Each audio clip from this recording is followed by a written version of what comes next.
Bonjour à tous. Alors, tous les enfants n'entrent pas à l'école maternelle avec les mêmes compétences lexicales, les mêmes connaissances syntaxiques et les mêmes connaissances du monde. Et on sait qu'en fin d'école maternelle, ces différences sont toujours présentes au détriment des élèves de milieu populaire. C'est pour ça que je m'intéresse spécifiquement à l'éducation prioritaire. L'école doit aujourd'hui permettre à ces jeunes élèves de construire les habiletés qui favorisent la réussite scolaire. Comprendre des histoires, savoir les raconter et acquérir du lexique. Et pour concourir à cette réussite, on peut proposer des outils aux enseignants. Les outils sont un moyen pour améliorer l'enseignement et un levier pour la formation. Alors vous me direz, mais quel outil proposer? Et moi, je vous réponds, un outil validé par la recherche, validé avec des critères méthodologiques exigeants, rigoureux, qui s'inspirent de l'approche fondée sur les données probantes. Et jusqu'en 2017, on ne comptait qu'un outil conçu pour enseigner la compréhension à l'école maternelle. Cet outil s'appelle Compréhension et il a été conçu par des chercheurs. Et c'est le seul qui a été évalué et il a fait la preuve de sa relative efficacité. D'où mon intérêt pour aller évaluer un autre outil didactique innovant qui s'appelle Naramous. Un outil didactique innovant et différent. Pourquoi? D'une part, il a été conçu sur des bases scientifiques attestées et selon une méthode de co-conception, une conception continuée dans l'usage. On en a parlé tout à l'heure avec les présentations des collègues, c'est-à-dire une co-conception entre des enseignants et des chercheurs avec des allers-retours permanents et une amélioration de l'outil au fur et à mesure des échanges. On a un nouvel outil, mais est-ce qu'on peut le diffuser en formation ou non? Eh bien, pour le savoir, il faut l'évaluer. Et c'est là que j'interviens. Donc, j'ai piloté une recherche avec le soutien du Centre Alain Savary. Et c'est une recherche originale parce qu'en fait, elle s'intéresse aux apprentissages des élèves d'école maternelle, donc des élèves de 3, 4 et 5 ans. On a peu de recherches de cette ampleur en France. Avec un autre intérêt, elle est longitudinale. Elle a commencé en 2016 et elle se termine cette année. Et on a suivi les élèves de petites sections, en moyenne section et en grande section jusqu'à cette année. Elle est aussi originale parce qu'elle est de grande ampleur. Nous avons travaillé avec 11 académies réparties sur le territoire français, comme vous le voyez sur la carte, ce qui représente 35 circonscriptions et 6510 élèves, avec une évaluation individuelle de 1590 élèves, 6 fois par an, avec à chaque fois des pré-tests et des post-tests. Nous avons souhaité, avec une première étude, répondre à 2 questions principales de recherche. Une première qui concerne les élèves. Est-ce que le fait d'utiliser l'outil Naramous produit les effets attendus sur les apprentissages des élèves? Et une deuxième qui concerne la mise en œuvre. Est-ce que la mise en œuvre gagne à être accompagnée ou non par des équipes de circonscription? Pour cela, nous avons mis en place 3 groupes expérimentaux. Un premier groupe avec des enseignants qui utilisent l'outil Naramous et qui sont accompagnés par des équipes de circonscription, conseillers pédagogiques, formateurs, etc. Un deuxième groupe dans lequel les enseignants travaillent aussi avec l'outil Naramous, mais qui se distingue du premier groupe par le fait que les enseignants ne sont pas accompagnés, c'est-à-dire qu'ils utilisent l'outil comme on utilise un guide du maître ordinairement en classe. Et enfin, un troisième groupe dans lequel les enseignants n'utilisaient pas l'outil, mais s'étaient engagés à travailler la compréhension des mêmes albums sur 4 semaines et avaient connaissance de la nature des évaluations que nous allons faire passer aux élèves. C'est-à-dire que les enseignants savaient tous, dans les 3 groupes, qu'on allait interroger les élèves sur la compréhension d'albums, sur la narration, qu'on allait leur demander de les raconter, et aussi sur le lexique. Et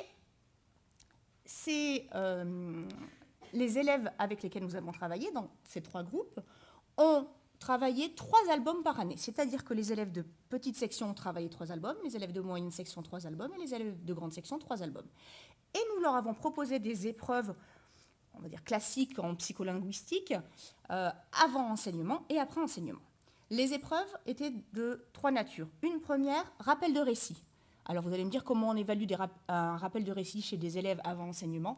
On leur a fait écouter 2 fois l'histoire. Donc les élèves écoutent 2 fois l'histoire, on leur demande de nous la raconter, puis après enseignement, et on leur demande de nous la raconter après enseignement. On leur a posé des questions sur le vocabulaire de l'histoire, et on a aussi croisé ça avec des questions de compréhension, on va dire classiques, questionnaires. Je vais vous présenter les premiers résultats que vous trouvez sur le poster et qui sont centrés sur les apprentissages des grandes sections puisqu'il a fallu faire un choix pour la présentation. Donc après un an d'utilisation de l'outil, voilà les résultats des élèves de grande section en rappel de récit et en lexique. On observe que pour les 3 groupes, tous les élèves progressent entre le pré-test et le post-test. Mais ce que l'on observe aussi, c'est que les élèves dont les enseignants étaient dotés de l'outil progressent davantage, que ce soit en lexique ou en rappel de récit, que les élèves du groupe 3. On observe également qu'en rappel de récit, le delta se creuse entre les élèves du groupe 1 et 2 et du groupe 3 au fil de l'année. Deuxièmement, on observe que les résultats des élèves du groupe 1 et du groupe 2 restent très proches et qu'il n'y a pas de différence significative entre les résultats des élèves, entre des élèves accompagnés, dont les enseignants sont accompagnés, et des élèves dont les enseignants ne sont pas accompagnés. Qu'est-ce qu'on peut dire en termes de production de connaissances suite à cette étude? Premièrement, bien outillés, les enseignants peuvent davantage faire progresser leurs élèves. Deuxièmement, dans le cadre de cette étude telle que nous l'avons évaluée, l'accompagnement n'apparaît pas comme une plus-value. Mais nous avions une deuxième question, une autre question sous-jacente, qui est celle de la réduction des inégalités. On sait que les inégalités sont précoces, durables et qu'elles se cumulent. Et on s'est donc dit, est-ce que le fait d'utiliser cet outil peut permettre de réduire les écarts entre des élèves de milieux sociaux contrastés? Nous avons donc mené une deuxième étude. Une deuxième étude avec des élèves de fin de grande section. C'est bon? Avec des élèves de fin de grande section. Et avec des élèves de fin de grande section de REP qui avaient utilisé l'outil Naramous pendant 2 ans. On leur a proposé un album inédit et on a regardé comment ils le comprenaient. Et puis, on a proposé exactement le même test à des élèves de REP également, mais qui n'avaient pas travaillé avec l'outil pendant 2 ans. Et à des élèves de milieux très favorisés, de fin de grande section, qui n'avaient pas travaillé avec l'outil. Et on s'est dit, où vont se situer les élèves qui ont travaillé pendant 2 ans? Et ce que l'on a obtenu comme résultat, c'est que sur ces 522 élèves, les élèves du groupe A ont obtenu des résultats qui leur permettent de se rapprocher des compétences développées par les élèves de milieux très favorisés. Donc pour conclure, ce que nous apprennent ces des études, c'est que d'une part, bien outillés, les enseignants font progresser leurs élèves et que donc l'outil peut être validé. Et que d'autre part, l'accompagnement ne paraît pas indispensable. Attention toutefois les conseillers pédagogiques, rassurez-vous. En effet, l'impact de Naramous, il est double. En fait, il a eu des effets sur les élèves, on vient de le voir, mais il a aussi des effets sur le développement professionnel.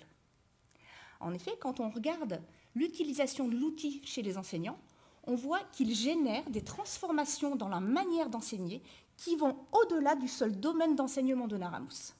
C'est-à-dire que les enseignants ont développé des gestes professionnels qui vont au-delà de l'outil et cet impact est plus fort chez les enseignants qui sont accompagnés. On a une étude qualitative qui est en cours là-dessus. Apprendre un métier, c'est apprendre à utiliser des outils et à mieux les comprendre. Et c'est la compréhension des principes organisateurs sous-jacents qui permet aux enseignants de transférer.